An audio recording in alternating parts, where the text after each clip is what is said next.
Hello, beautiful friends. Welcome back to 365 Days of Love and Miracles with A Course in Miracles. My name is Arlene Geres, and I'm so glad that you are here. Please remember to listen right until the very end, because once again, we have a special treat for you. And if you enjoyed today's video, please click like and subscribe below, because this helps others to find us on YouTube. Today's lesson is Lesson 17. I see no neutral things. This idea is another step in the direction of identifying cause and effect as it really operates in the world. You see no neutral things because you have no neutral thoughts. It is always the thought that comes first, despite the temptation to believe that it is the other way around. This is not the way the world thinks, but you must learn that it is the way you think. If it were not so, perception would have no cause and would itself be the cause of reality.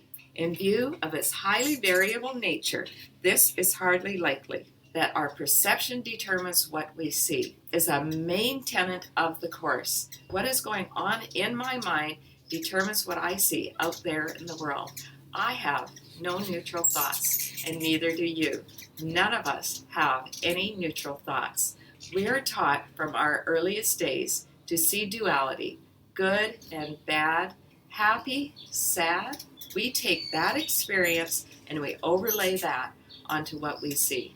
You see no neutral things because you have no neutral thoughts. This idea is another step in the direction of identifying cause and effect as it really operates in the world. We are taught when we are young to think that what we see out there determines what we think, and thereby it determines our emotions.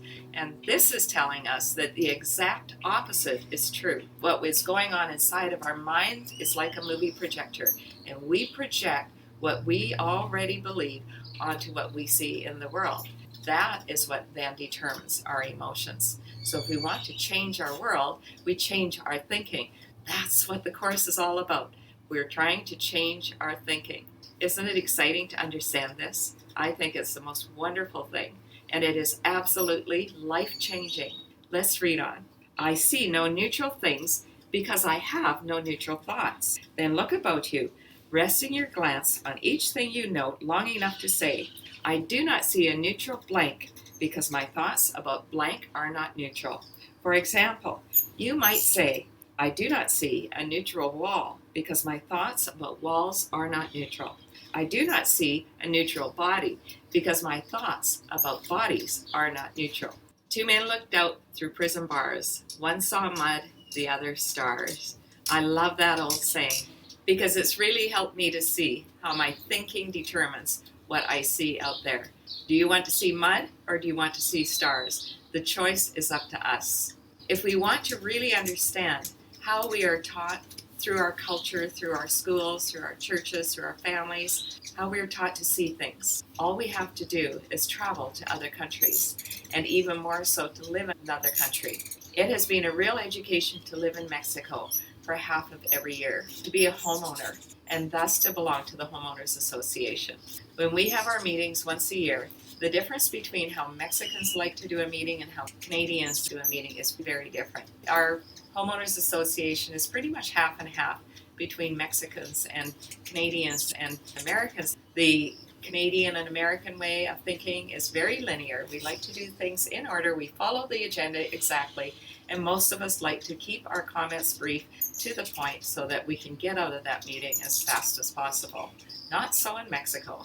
It's a huge social event. We have lunch brought in, and we take lots of time to talk in between. The meeting does not follow the agenda in a linear fashion. It's very convoluted. We can start on agenda 1, item number 1, then we'll go to item 3. We haven't finished item 1. Now we're going to go on and talk a little bit about item 4. Now we'll come back to item 1, but not really finish it. I think you get the idea. You can imagine that most of us come to those meetings with our own ideas. We do not see that meeting in a neutral fashion. And when we do that, we have all kinds of angst, worry, upset, maybe some memories from the previous year's meetings. Would you like to see what I'm looking at? Aren't you pretty? Oh, there's 2 of you. Oh my gosh, look at you. Hello. Hello. Zoom into you. Oh, you are magnificent. That's one of the things I've learned here in Mexico.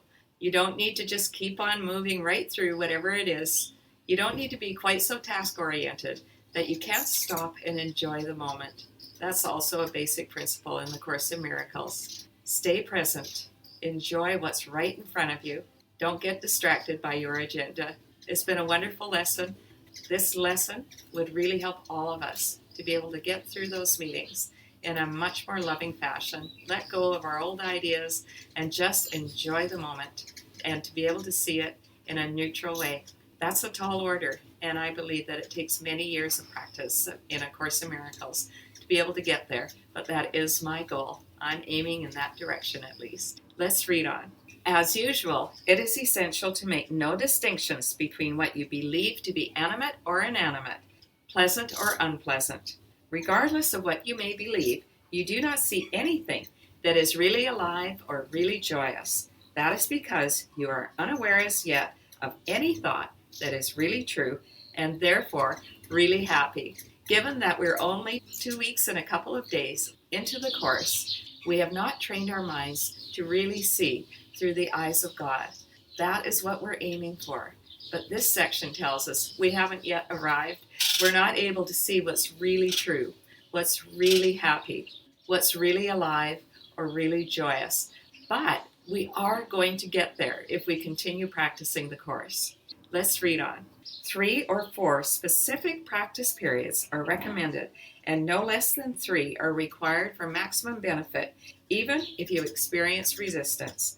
However, if you do, the length of the practice period may be reduced to less than the minute or so that is otherwise recommended. Oh, my noisy friend.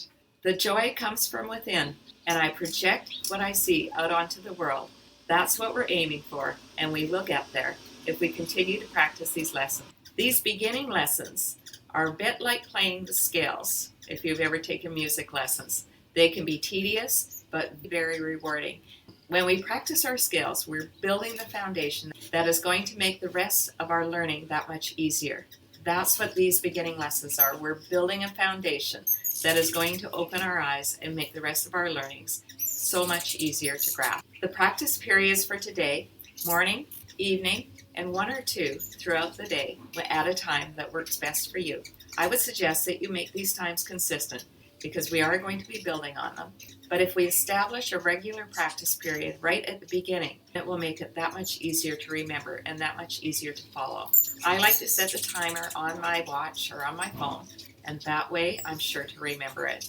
When we do our practice periods, we simply want to sit for a minute, repeat the idea for today, and ponder how that is helping us to see in a different way. I see no neutral things. I do not see a neutral blank because I have no neutral thoughts. I do not see a neutral blank because my thoughts about blank are not neutral. Thanks so much for staying right until the end. Are you ready for our special treat? There's 2 of you. Oh my gosh, look at you. Hello. Hello. Zoom into you. Oh, you are magnificent. We did not see a neutral video because my thoughts about that video are not neutral. I see no neutral things. Have an awesome day, my friends. I love you.